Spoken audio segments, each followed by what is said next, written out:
बिस्मिल्लाहिर्रहमानिर्रहीम, अस्सलाम वालेकुम। एक गरीब आदमी अपने बच्चे को पहले पढ़ाता है। कोई अगर मैट्रिक करनी हो कम से कम तो उसको करीब करीब 10 साल लगते हैं, अगर वो बीच में फेल ना हो।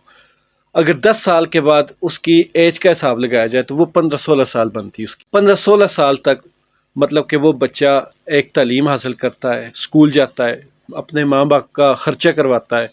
और जिस तरह हमारा माशरा है इसमें गुर्बत की रेशो बहुत ज़्यादा है, तो ऐसे माशरे में वालिदैन अपने बच्चों को बहुत मुश्किल से पढ़ा पाते हैं। तो जब एक वालिद अपने एक बच्चे पे इतना ज़्यादा खर्चा करता है तब जाकर वो 16 साल की उम्र में मैट्रिक पास करता है। और पाकिस्तान में इस वक्त बदकिस्मती से मैट्रिक पास की कोई वैल्यू नहीं। हालांकि यहाँ फिल वक्त आप अगर कोई बड़े से बड़ी डिग्री भी ले लें, तालीमी डिग्री, उसकी भी कोई इतनी खास वैल्यू नहीं है जब तक कि आपके पास कोई तगड़ी सिफारिश ना हो। लोगों को अब समझ नहीं आ रही कि वो मजदूरी करें या ऑफिस में काम करें। अगर आपके पास तगड़ी सिफारिश है, आपने मैट्रिक कर ली और मैट्रिक के फ़ौरन बाद आपको काम मिल गया, तो तकरीबन कोई 18 साल की एज में आपको काम मिला तो 10-15 हज़ार से आपकी सैलरी स्टार्ट होगी। ये एक लेवल, एक एवरेज की मैं बात कर रहा हूँ। उसके बाद आप जूं जूं पढ़ते जाएंगे, आपकी तालीम बढ़ती जाएगी और आपके ऊपर लोगों का जो शफकत भरा हाथ होगा तो आप आगे बढ़ते जाएंगे।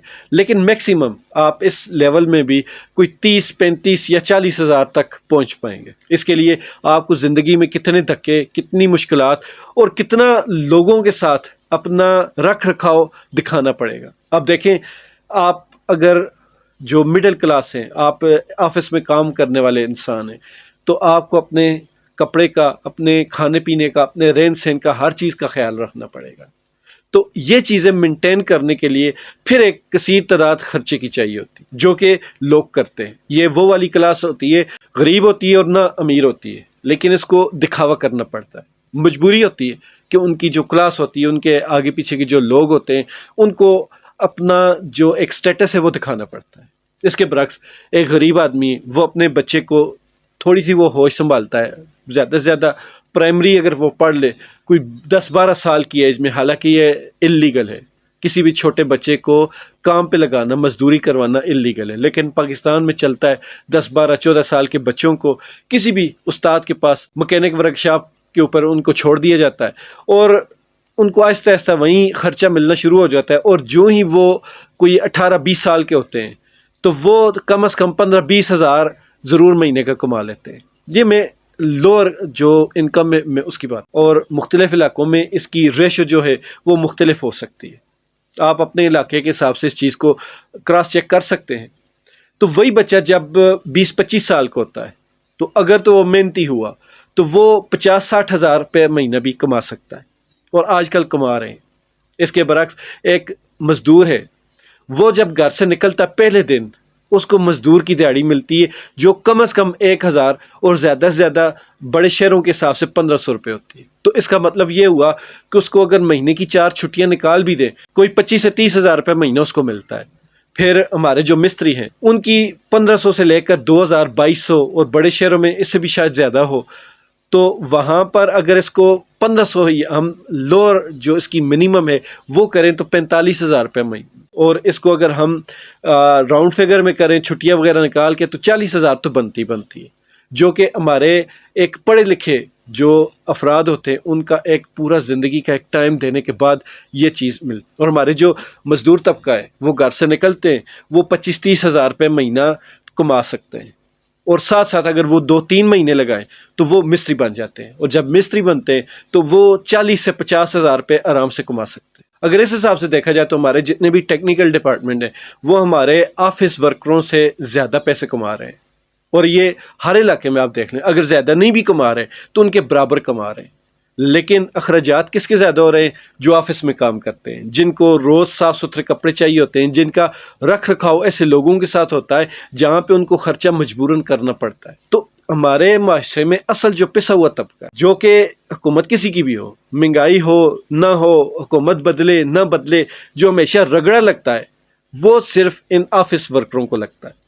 ऑफिस के जो बड़े जो ऑफिसर्स वगैरह होते हैं उनकी मैं बात नहीं कर रहा, जो आम ऑफिस में काम करने वाले वर्कर होते हैं उनकी ज़ात पर बहुत ज़्यादा फ़र्क पड़ता है। उनकी सैलरी किसी तरीके और हिसाब से बढ़ती है, लेकिन पाकिस्तान में जो पिछले 1 साल में महंगाई बढ़ी है وہ بغیر کسی حساب کتاب کے بڑھی، اس کی نہ کوئی کہیں پہ لیگل طریقے سے اس کی کوئی وجوہات پیش کی گئی ہیں، نہ ہی کہیں اخلاقی طور پر یہ بتایا گیا کہ اس مہنگائی کی وجہ کیا ہے۔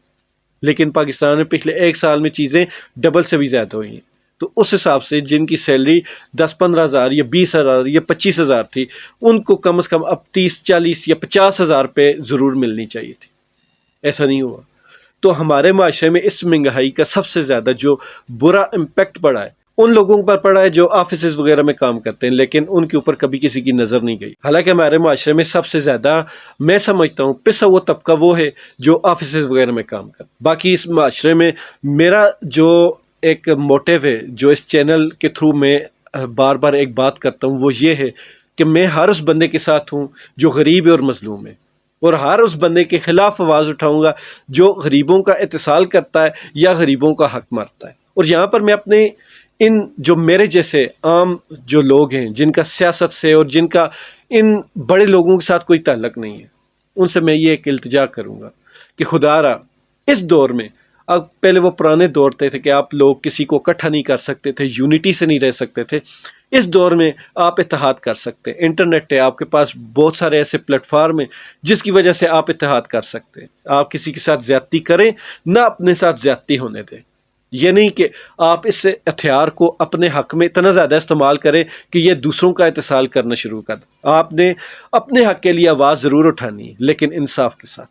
اب آپ کے پاس یہ سارے پلیٹ فارم ہیں، اس سے آپ اپنے لیے آواز اٹھا سکتے ہیں۔ اور لیبر ڈے کا اصل مقصد بھی یہی تھا، جب یہ ریولیوشن چلی تھی اس کا یہی مقصد تھا کہ ہر بندہ، ہر طبقہ اپنے حقوق کے لیے آواز اٹھائے، ہر پسا ہوا طبقہ اپنے حقوق کے لیے آواز اٹھائے۔ اگر آپ اپنے لیے آواز نہیں اٹھا سکتے تو پھر یہ یکم مئی جو یوم مزدور ہے، یہ کسی کو بھی منانے کا کوئی حق نہیں۔ یہ منانے کا ایک ہی مقصد ہے کہ اس وقت جو مزدوروں نے قربانیاں دی تھی اپنے حقوق کے لیے اور اپنے حقوق حاصل کیے تھے، آپ سب اسی نقش قدم پر چلیں، اور جب تک آپ اپنے حقوق کے لیے آواز نہیں اٹھائیں گے، کوئی بھی آپ کے حق کے لیے بات نہیں کرے گا۔ آپ کو خود اپنی طاقت بننا پڑے گا۔ راستے آپ کے پاس ہیں، بس صرف ان راستوں کو استعمال کرنے کی دیر ہے، اور ایمانداری کے ساتھ۔ خوش رہیں، ایمان والی زندگی پائیں۔ اللہ تعالی ہم سب کا حامی ناصر۔